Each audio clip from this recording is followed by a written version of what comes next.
你好，你好吗？我很好，你呢？我叫希望，我是老师，谢谢。Does this sound like speaking in Chinese? Yes. Anybody aware of what I just said? Any word? Well, None at all? well, How are you? Which one was welcome? I think the second or third one. I think. Maybe. Wow. Maybe you are right. Yes. How, when we said how are you? Oh, Muhammad, how are you? Okay. Thank you for the help, though.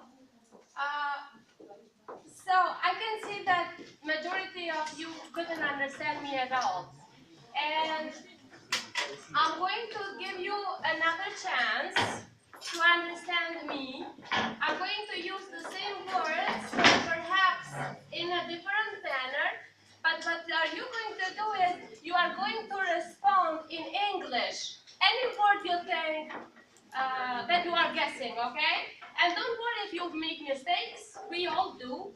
So just feel free to say what you think I am saying in Chinese. It is in Chinese, yes. Okay. It doesn't mean that I know a lot of Chinese, but it's just a few sentences that I have learned so far. Okay, let's give it another try. Ready? Everybody? Okay. Ni hao. Hello.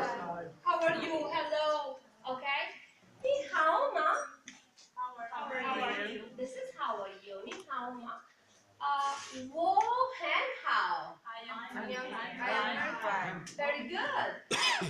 我很好. 你呢? And you? And you? This would be very difficult to guess. 我叫希望. I was just curious to know how would my name sound in Chinese. And imagine, Shi Wang means Shpresa in Albanian and hope in English. So, 我叫希望 means my name is Shpresa or I am Shpresa. 我是老师. 我是老师. I am Teacher or something. English teacher. English teacher. Okay, and the last one, 谢谢. Thank you. Thank you. Yes, 谢谢. Okay. So, what do you think? Would speaking in English in young learning environment for the first time would sound like speaking in Chinese? Yes. Huh? Listening a new language without having any background?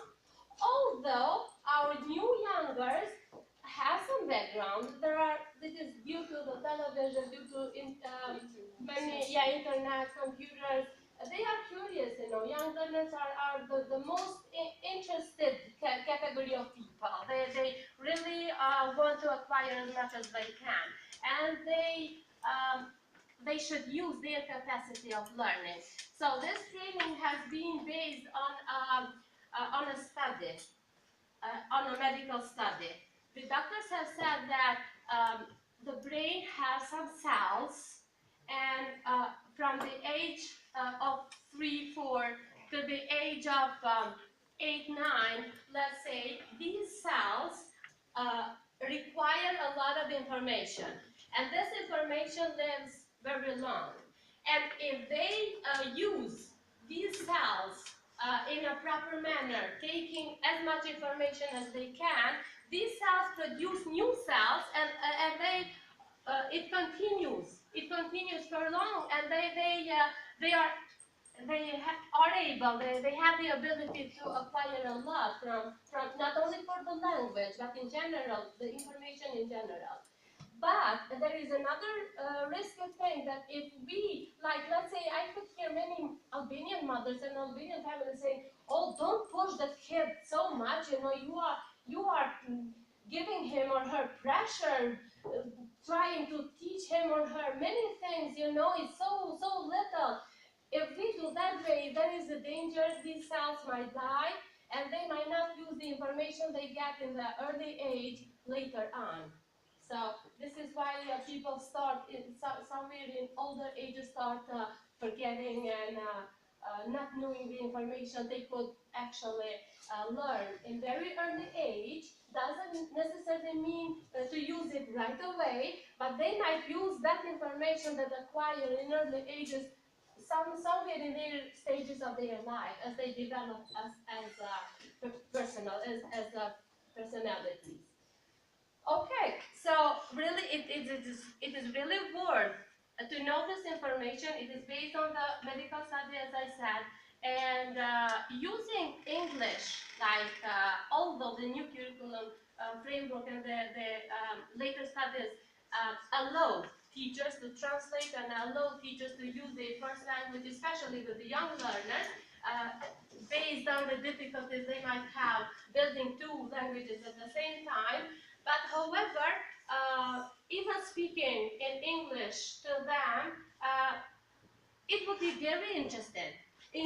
They would really be interested, like, trying to understand what are you saying, and especially if you use gestures and if you use your body language, of course, not exaggerating, not in, not very much. Okay, so uh, what topics are we going to treat today? Any idea? Have we mentioned anything? Okay, so this is the program Teaching English to Young Learners. Okay, it is University of Virginia, the Faculty of Education that supports this project. And so today we are going to deal with methodology and lesson planning. We have put a reminder for you. Due to May 24th, you have some tasks to accomplish. One of them is field observation form with signatures from 8 visits, as we agreed. Some of the teachers have already finished, completed their work. Then we have classroom observation form. The form we have gave you, how does the class looks